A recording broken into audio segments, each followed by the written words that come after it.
Dear learners on the platform of MOOCs, I am Professor Nafis Ahmed Ansari from Department of Political Science of Aligarh Muslim University.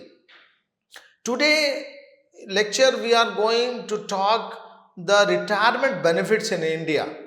Government workers can get monthly pensions, death payments and insurance for themselves and their families when they retire. These perks are on top of any contributions they may have made to other retirement plans on the market. Here are some benefits people who work for the central government get from their company after they leave.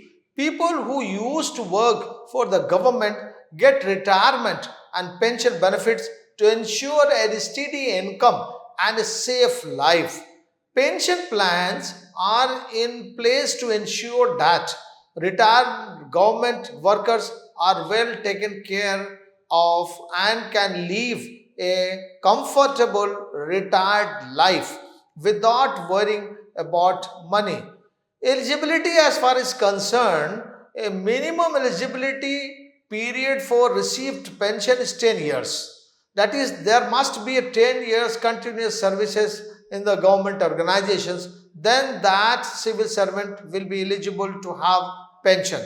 A central government servant retiring in the accordance with the pension rules is entitled to receive a pension on completion of at least 10 years of qualifying service.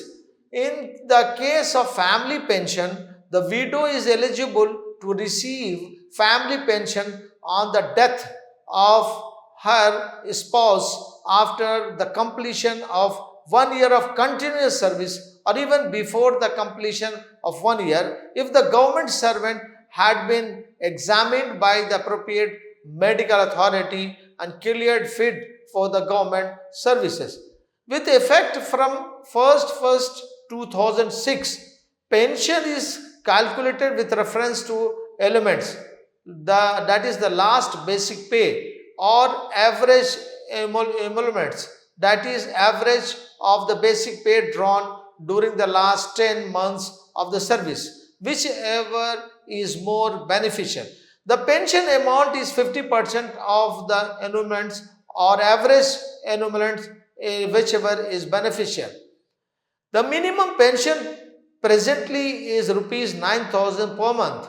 The maximum limit is 50% of the highest pay in the government of India, presently 1,25,000 per month.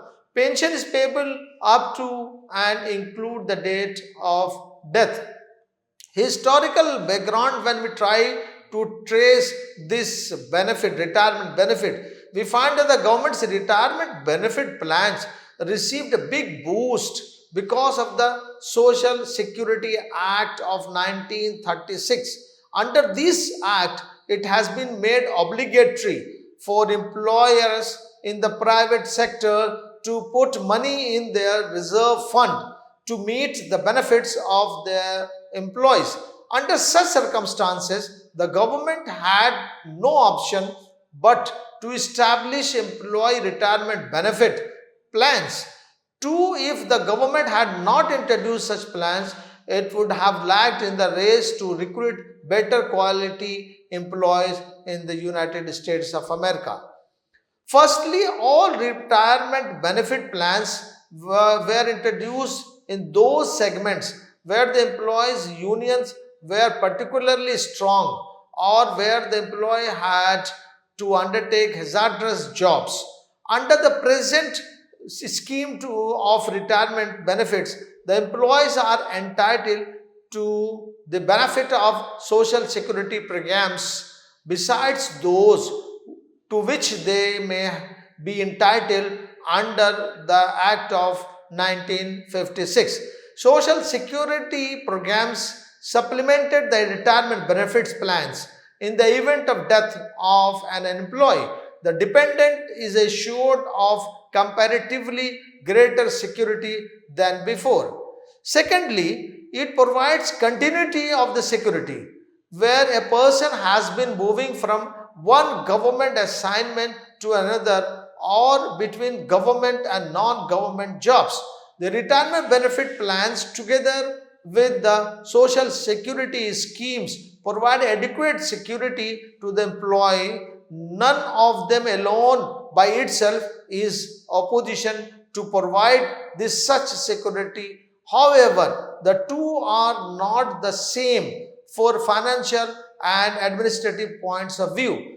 These are the different entities. Now the employees have assumed that they would continue to enjoy the benefits of retirement benefits plan. Today, nobody discusses at present the major problem that confronts them in how to enhance the benefits under it so as to keep pace with the rising cost of living. There is a growing realization that provisions should be made in the act which might facilitate the movement of the employees between the various government agencies. No one have no one hand, or and between the government and non-government agencies on the other hand. It is the national interest that the employee should get the employee an opportunity to work in different positions and enrich their experiences. The British do not subscribe to such a point of view that the government service has developed as a career for employees are expected to continue in the government service till they attain the age of superannuation. Parts of retirement benefits, as far as concerned, the retirement benefits mainly consist of employees leave encashment. Employees are allowed to accumulate leaves and exchange them for cash on their retirement gratuity, and the amount they contribute to their provident funds account throughout their services. All these, when put together, will result a considerable corpus. This amount will be backbone of the employee's retired life. Using this amount wisely will alleviate the need to depend on others to handle financial expenses. This will give them a sense of financial confidence. Other benefits, as far as concerned, a part of the retirement benefit mentioned above, retired government officials are also qualified for pension benefits. These benefits will allow them to lead a peaceful and retired life as with no having a problem or hassles in the term of finances. The different kinds of pensions available for retired government officials at the end of their employees' tenure are pensions or retiring, superannuation, voluntary retirement pensions, compassionate allowances, family pensions, compensation pensions, and the extraordinary pensions. Superannuation pensions plans are in a place for retirement government officers who serve until they turn the age of 60. A voluntary pension is paid out of those government officials who wish to retire just 3 months after they have completed services for 20 years. Extraordinary pension schemes are pensions plans paid out to retired government employees who are differently abled or physically challenged, or to families to those government employees who lost their lives in the service of their employment with the government. As far as the pension is concerned, the central government employees who complete 10 years of the service become eligible for monthly pensions. The pension amount is calculated on the basis employees' last drawn salary or the average of the previous 10 months' wages. The amount can range from a minimum of rupees 9,000 a month to 50% of the highest pay in the central government job, which is rupees 1,25,000 per month, as per pensionerportal.government.is concerned. The monthly pension continues to until the death of the pensioner. The pensioner's wife can also claim pensions if the spouse dies after 1 year of the service, or before it. Lump sum payment scheme is there. A central government employees can convert a portion of their pension up to 40% into a lump sum payment. No medical examination necessary if the option is exercised within a year of retirement. If exercised after a year, they must undergo a medical examinations by a competent body. The withdrawal amount is proportionately deducted from the monthly pension until 15 years, after which the original commuted amount is restored. General Provident Fund. Temporary employees who have completed 1 year of continuous service or are re-employed, or all permanent government employees are eligible to subscribe to this fund under the General Provident Fund Services Rule in 1960. Every subscriber at the time of joining the fund is required to make a nomination conferring on one or more people to receive the amount on their behalf in the event of their death. The contribution should not be less than 6% of the monthly income, and they are to be contributed each month to the fund except during a suspension. The contributions must stop 3 months before the date of superannuations. The conditions for withdrawals are lenient. After the subscriber retires, instructors are provided for the quick payment of the final sum. The subscriber is also not obliged to apply for a final payment from the funds. As far as the General Provident Fund Central Services Rule 1960, all temporary government servants after a continuous service of 1 year, all re-employed pensioners other than those eligible for admissions to contributory provident fund, and all permanent government servants are eligible to subscribe to the fund. However, these rules do not apply to any government servants who joined services on or after 1/1/2004. The subscriber at the time of joining the fund is required to make a nomination from conferring one or more persons the right to receive the amount that may stand to his credit in the fund in the event of the death of his death before that amount has been payable or having become payable have not been paid. A subscriber shall subscribe to the fund monthly except during the period when he is under suspension. Subscriptions to the Provident Fund are stopped 3 months before the date of superannuations. Rates of subscription shall not be less than 6% of the subscriber's elements, which are not more than his elements. These interest rates varies according to the notification issued by the government occasionally. The rules provides for withdrawal advance, withdrawal from the funds for specific purposes. The conditions for withdrawal from the funds have been liberalized, and no documentary proof must be furnished by the subscriber for GPF withdrawal. Instructions has been issued on the retirement of a subscriber for immediately payment of the final balance on retirement. No application must be submitted by the subscriber for final payment from the funds.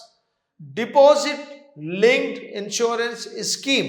Under the GPS rules, the nominee can also receive the outstanding pension amount 3 years preceding the subscriber's death, subject to certain conditions.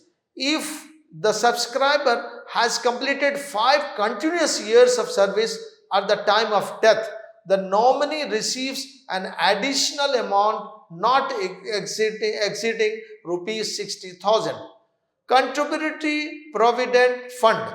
Contributory Provident Fund Rules India 1962 to all non-pensional government employees in any services under the President's jurisdiction.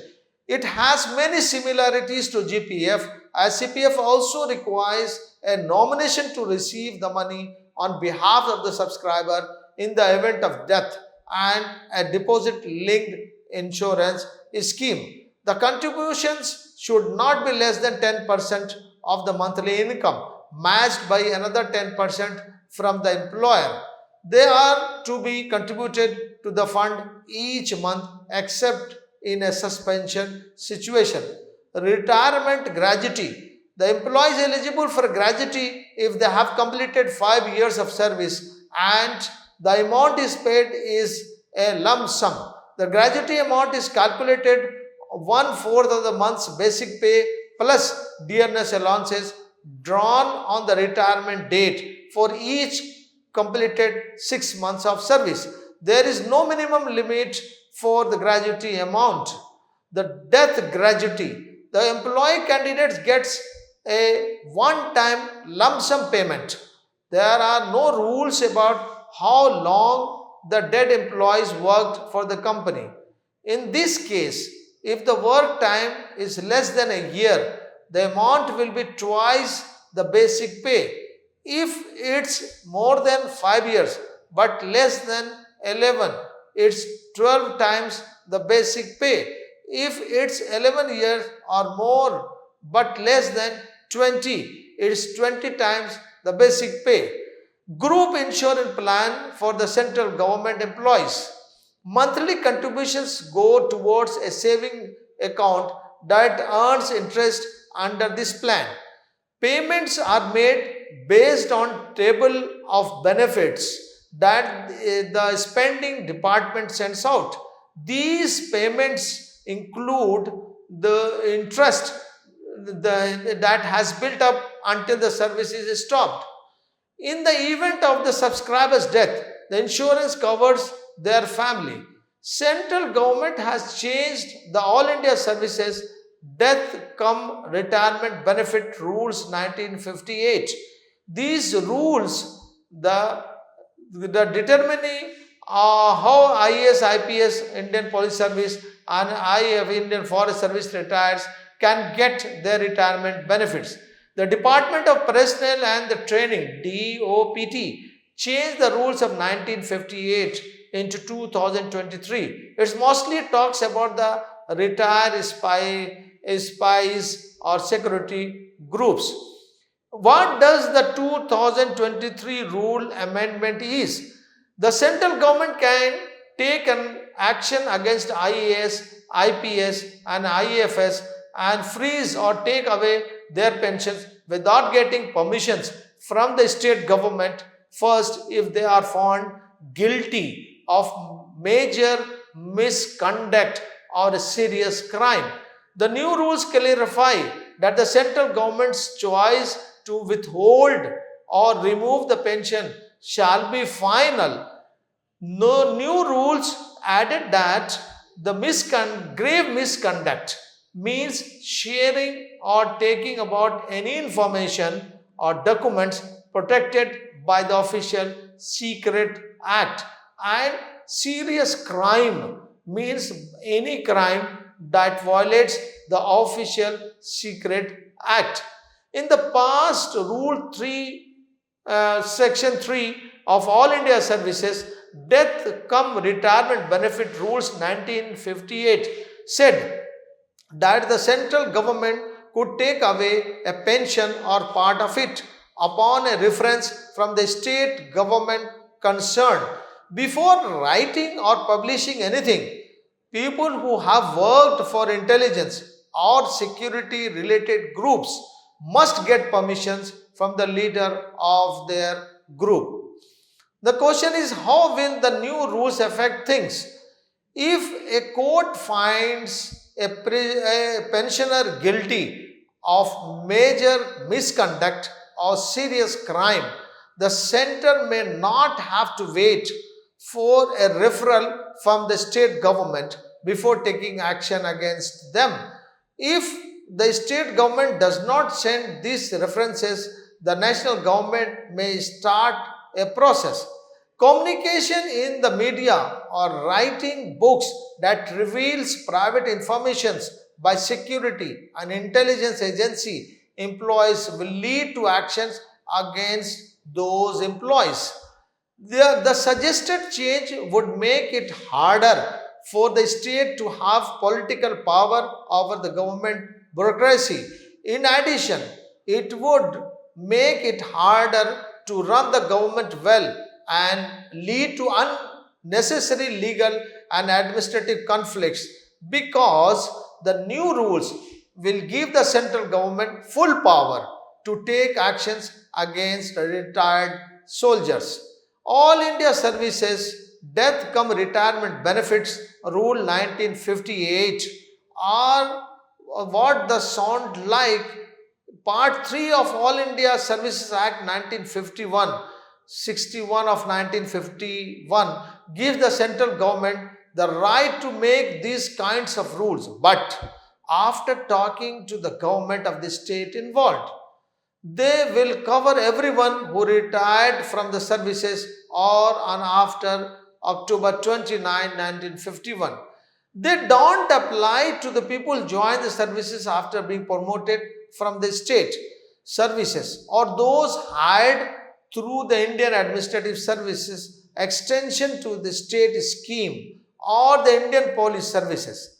These rule does not apply to the people who start working for the government on or after 1 January 1, 2004. So in that we find that there are a number of schemes and programs the government has initiated for the benefit of their employees when they get retired.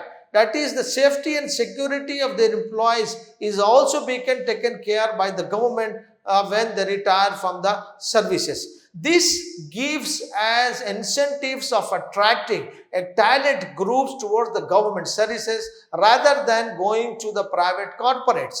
The private corporates, though they are giving high salaries and other facilities, but these benefits that we find in the government services is not available with them, and that is the main attractions for the talent personnel towards the All India services. Thank you.